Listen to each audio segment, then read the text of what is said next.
আপনারা খেয়াল করেছেন যে ভারতের প্রধানমন্ত্রী নরেন্দ্র মোদী তিনি বিশেষ কৌশলের অংশ হিসেবে বাংলাদেশে নিযুক্ত সে দেশের নবনিযুক্ত হাই কমিশনার দীনেশ ত্রিবেদীকে এবং বিএনপির নেতা কর্মীরা যে পরিমাণ স্টিমুলার চালাচ্ছে বাংলাদেশ আওয়ামী লীগের নেতা কর্মীদের উপর এবং বিএনপির সাথে জামাত এনসিপি জোট একত্রিত হয়ে আওয়ামী লীগের কর্মীদের ঘরবাড়িতে হামলা করছে, এই সকল বিষয় নিয়ে শেখ হাসিনা এক টেলিগ্রাম বার্তায় হুঁশিয়ারি দিয়েছে। তিনি ক্লিয়ারলি বলেছেন বেশি নয় তো কয়েক হাজার, কিন্তু আওয়ামী লীগ তো শুধু কয়েক হাজার মানুষের মধ্যে সীমাবদ্ধ নয়। আওয়ামী লীগ একটি গণমানুষের দল। বাংলাদেশে কোটি কোটি মানুষ আওয়ামী লীগকে সমর্থন করে এবং আমরা বিগত নির্বাচনগুলোর তথ্য যদি নেই, পরিসংখ্যান যদি নেই, বিনিয়োগটা দিয়েই চীনকে ডেকে আনা অথবা চীন বিনিয়োগ দিয়ে বাকি বিষয়গুলো স্পর্শ করার একটি পরিকল্পনা বিএনপি সরকার সাড়া দিয়েছে, যে কারণে চীনে শিগগিরই বাংলাদেশের প্রথম বিনিয়োগ কার্যালয়। আওয়ামী লীগের পতন ঘটিয়ে সেনাপ্রধান কোন নতুন বাংলাদেশের স্বপ্ন লালন পালন করছেন তা তিনিই বলতে পারবেন। আমার অন্য কোনো আকাঙ্ক্ষা নাই, আমার একটাই আকাঙ্ক্ষা, দেশ এবং জাতিটাকে একটা সুন্দর জায়গায় রেখে ছুটি করা। কিন্তু তিনি যে সম্প্রীতির বাংলাদেশের কথা বলেছিলেন তা যে তিনি মনে প্রাণে চাননি তা তো শুধু বোঝা যাচ্ছে তাই নয়, দেখাও যাচ্ছে। আপনারা গেলেন কবে যে ফিরে আসার প্রশ্ন আসছে? এখন Awami League very much in the country.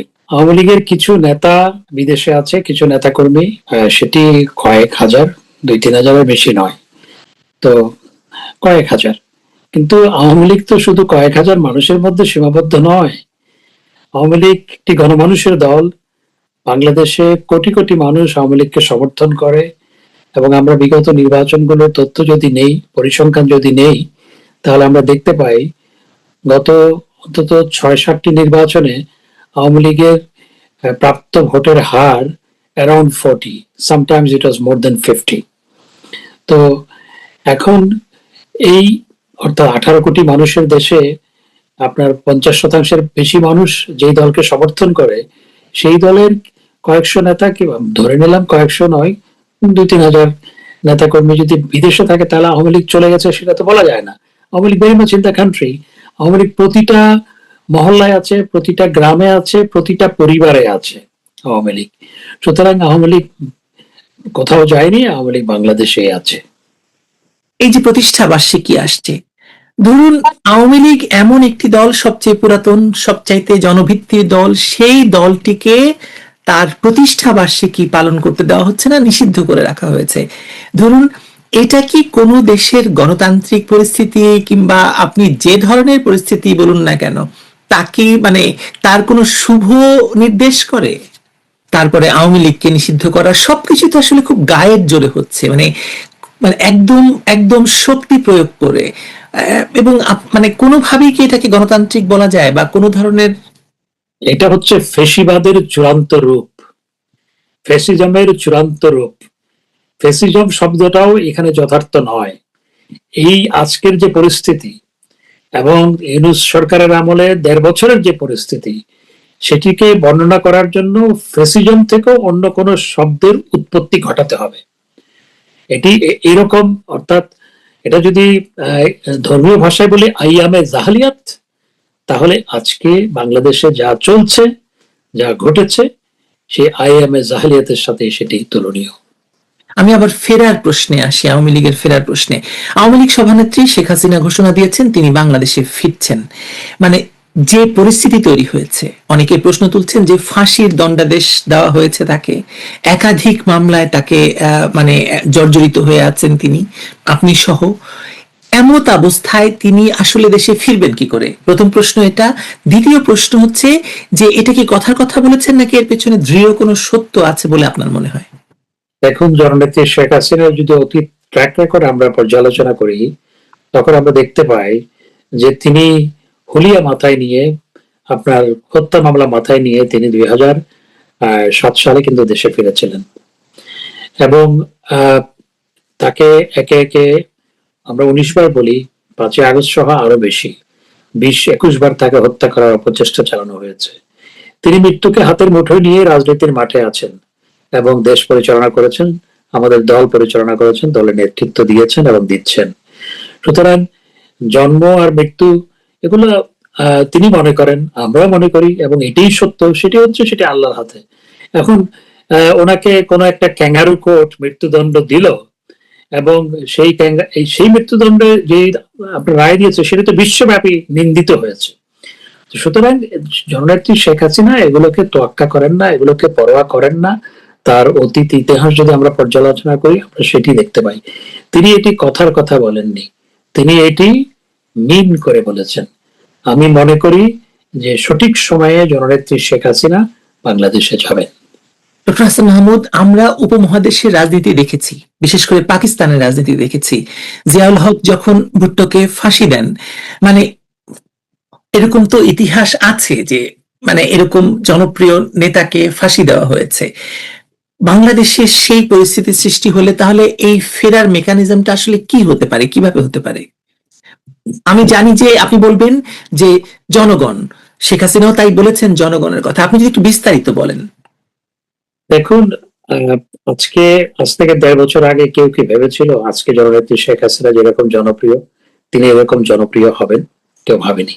আমাদের দলের অনেকেই ভাবেননি যে জননেত্রী শেখ হাসিনার আজকে যে অ্যাপ্রুভাল রেট ক্লোজ টু 90%, এটা যে হবে এটি কেউ কখনো ভাবেনি।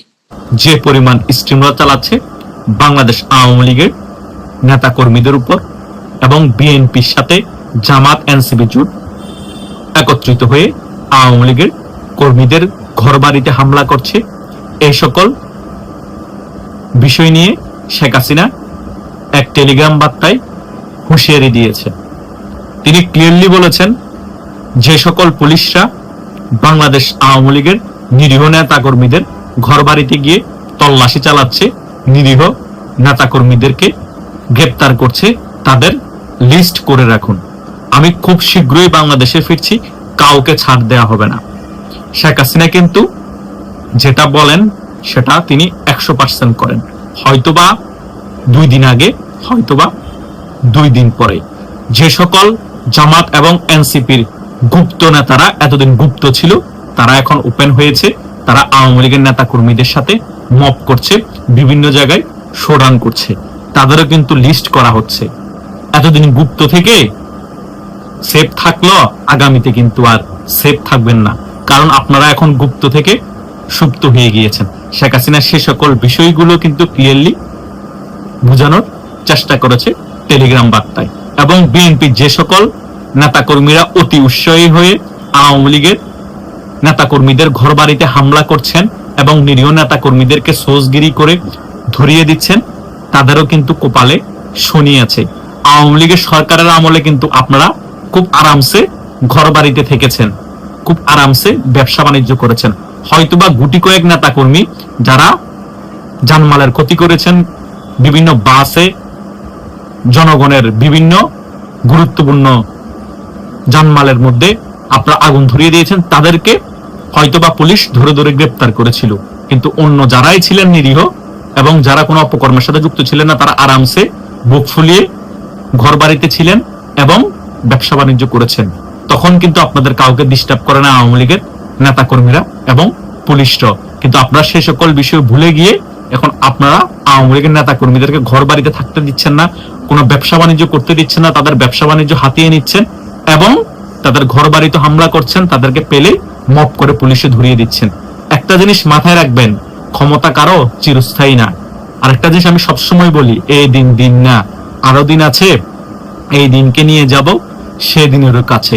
আপনারা যে জিনিস এখন বাংলাদেশ আওয়ামী লীগের নেতা কর্মীদের সাথে করছেন এবং বাংলাদেশ আওয়ামী লীগের নেতা কর্মীদেরকে শিখিয়ে দিচ্ছেন, সকল কিছু কিন্তু বাংলাদেশ আওয়ামী লীগ যখন বাংলাদেশের রাজনীতি শক্তিশালী রূপে ফিরে আসবে এবং আবার ক্ষমতায় আসবে, তার 10 গুণ কিন্তু আপনাদের সাথে করবে। আপনারা তখন আর নিরীহ বলে বাঁচতে পারবেন না, আর জনগণও তখন আপনাদের পাশে থাকবে না। তখন জনগণ বলবে আওয়ামী লীগের অনেক নেতা কর্মীও তো নিরীহ ছিল, তখন কি তোমরা সেগুলা বিচার করেছো? বাজ বিচার না করে তাদের উপর মব করেছো, তাদের ব্যবসা বাণিজ্য হাতিয়ে নিয়েছো, তাদের ঘর বাড়িতে হামলা করেছো, তাদেরকে গ্রেপ্তার করিয়ে দিয়েছো।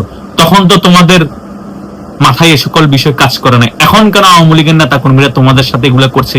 এখন কেন নিরীহ বলছো? সো